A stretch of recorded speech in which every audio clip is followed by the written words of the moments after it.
കർക്കിടക മാസം എന്ന് പറയുമ്പോൾ ശരീരസൗഖ്യത്തിനുള്ള ചികിത്സയുടെ ഒരു മാസം കൂടിയാണ്.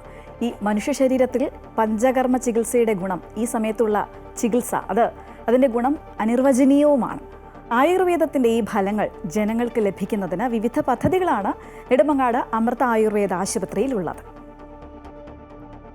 ഒരു മനുഷ്യൻ്റെ ആരോഗ്യമെന്ന് പറയുന്നത് ശാരീരികവും മാനസികവുമായ ശാന്തതയാണ്. ശിരോധാര എന്തിന് ചെയ്യുന്നു, എങ്ങനെ അത് പ്രവർത്തിക്കുന്നു എന്ന് ആധുനിക ശാസ്ത്രത്തിന് പോലും മനസ്സിലായിട്ടില്ല. ഒരിക്കലും ഉറക്കം വരാത്തൊരു രോഗി ശിരോധാര കഴിയുമ്പോൾ അത് ചെയ്തുകൊണ്ടിരിക്കുമ്പോൾ പോലും ഉറങ്ങിപ്പോകുന്നു. അതുപോലെ ആക്സിഡൻറ്റ് പറ്റിയിട്ട് തലച്ചോറിനുണ്ടാകുന്ന ഓർഗാനിക് ലീഷൻസിൽ നിന്നുണ്ടാകുന്ന രോഗങ്ങൾക്ക് സംസാരിക്കാൻ കഴിയാവുന്ന രോഗികൾ സംസാരിക്കുന്നതും ഈ ശിരോധാരയുടെ അത്ഭുതകരമായ കഴിവുകൾ കൊണ്ടാണ്. അങ്ങനെ ധാരയായിട്ട് എണ്ണ, അതുപോലെ മെഡിക്കേറ്റഡ് ആയിട്ടുള്ള ബട്ടർ മിൽക്ക്, അതായത് തക്രധാര, ഇതൊക്കെ നമ്മൾ തലയിൽ ഒഴിക്കുമ്പോൾ അവിടെ നിന്ന് സംഭവിക്കുന്ന മനസ്സിൻ്റെ അത്ഭുതകരമായ ചേഞ്ചുകൾ, മാറ്റങ്ങൾ, ആ മാറ്റങ്ങളിലൂടെ ശരീരത്തിലേക്ക് വരുന്ന മാറ്റങ്ങൾ, അങ്ങനെ ശരീരവും മനസ്സും ഒത്തൊരുമിച്ച് പ്രവർത്തിച്ചുകൊണ്ട് ഒരു മനുഷ്യനുണ്ടാകുന്ന നേട്ടങ്ങൾ, മാറ്റങ്ങൾ, ആ ശാരീരികമായ ഒരു സന്തുലിതാവസ്ഥ അത്ഭുതകരമാണ്. പണ്ടുകാലം മുതൽ നമ്മുടെ പൂർവികന്മാർ തല മുതൽ കാല് വരെ എണ്ണയിടുന്നൊരു ശീലമുണ്ടായിരുന്നു. ശിരശ്രവണ പാതേഷു വിശേഷേണ തം ശീലയത്, അതായത് ചെവിയിലും തലയിലും കാലിൻ്റെ ഒക്കെ പുരട്ടി മുഴുവൻ ഭാഗത്ത് എണ്ണയിട്ട് കുളിക്കുന്ന ഒരു രീതി. ഇന്ന് കുളിക്കാറ് പോലും ഇല്ലാത്തൊരു കാലഘട്ടത്തിലാണ് നമ്മൾ ജീവിക്കുന്നത്. ആൾക്ക് കുളി എന്ന് പറഞ്ഞാൽ തന്നെ അത് എണ്ണ എന്ന് പറയുന്ന ഒരു സാധനം ഇഷ്ടമല്ല. അഭ്യംഗം എന്ന് പറയുന്നത് എണ്ണയിടലാണ്. അത് വെറുതെ എണ്ണ ഇടുന്നത് മുതൽ, അതുപോലെ പിഴിച്ചിൽ എന്ന് പറഞ്ഞാൽ കേരളീയ വൈദ്യന്മാരുടെ സംഭാവനയാണ്. അത് വെറും എണ്ണയിടൽ മാത്രമല്ല, അതിനോടൊപ്പം അതൊരു സ്വേദനക്രിയ കൂടിയാണ്. സ്വേദനം എന്ന് പറഞ്ഞാൽ വിയർപ്പിക്കൽ.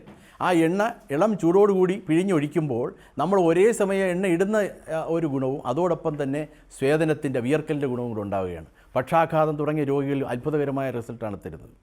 അതുപോലെ പലതരത്തിലുള്ള കിഴികൾ, അത് ചൂർണ്ണപിണ്ഡ സ്വേദം എന്ന് പറയുന്ന പൊടിക്കിഴി, പത്രപോടല സ്വേദം എന്ന് പറയുന്ന ഇലക്കിഴി, അതുപോലെ പലതരം മറ്റ് കിഴികൾ, നാരങ്ങക്കിഴി, മുട്ടക്കിഴി, അതുപോലെ തവിട് കിഴി, അങ്ങനെ പലതരം കിഴികൾ.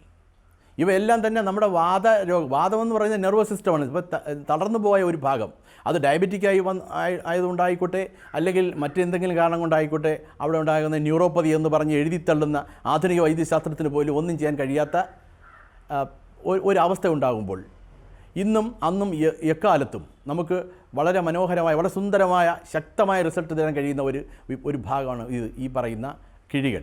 അതുപോലെ എണ്ണയിടൽ. ഞവരക്കിഴി എന്ന് പറയുന്നത് ശരീരത്തിൽ പലപ്പോഴും നമ്മുടെ ദുർബലമായ ശരീരഭാഗങ്ങളെ, അവയവങ്ങളെ കൂടുതൽ ബലിപ്പിക്കാൻ നമുക്ക് സഹായിക്കുന്നതാണ്. അങ്ങനെ എല്ലാ രീതിയിലും പഞ്ചകർമ്മങ്ങളുടെ പൂർവ്വകർമ്മങ്ങളായ പഞ്ചകർമ്മം ഞാൻ നേരത്തെ പറഞ്ഞിട്ടുണ്ട് പലപ്പോഴും. അതായത് വമനം, വിരേചനം, ഛർദ്ദിപ്പിക്കുക, വയറിളക്കുക, നസ്യം ചെയ്യുക, മൂക്കിൽ മരുന്നൊഴിക്കുക, അതുപോലെ എനിമ ചെയ്യുക.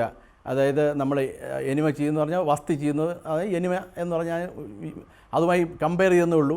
അതാണ് വസ്തി ചെയ്യുക. അല്ലെങ്കിൽ വേണ്ടി വന്നാൽ രക്തമോക്ഷം ചെയ്യുക.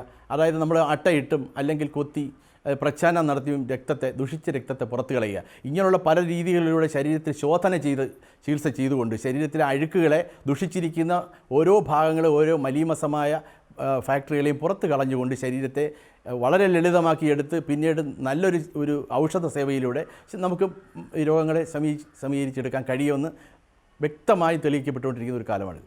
അതിന് പറ്റിയ ഒരു അവസരം കൂടിയാണ് ഈ കർക്കിടക ചികിത്സ. കർക്കിടക എന്ന് പറയുന്നത് മാത്രമാണ് ആയുർവേദത്തിൻ്റെ കാലം, ബാക്കി ഒന്നും ആയുർവേദം ചികിത്സിക്കാൻ കൊള്ളുന്നതല്ല എന്ന് കരുതുന്ന ഒരു മൂഢവിശ്വാസം ആളുടെയിലുണ്ട്. അതും തെറ്റാണ്. അപ്പോൾ കർക്കിടകത്തിന് അങ്ങനെയെങ്കിലും ചികിത്സിച്ചു കൊള്ളട്ടെ എന്ന് നമ്മൾ വിശ്വസിക്കുകയാണ്.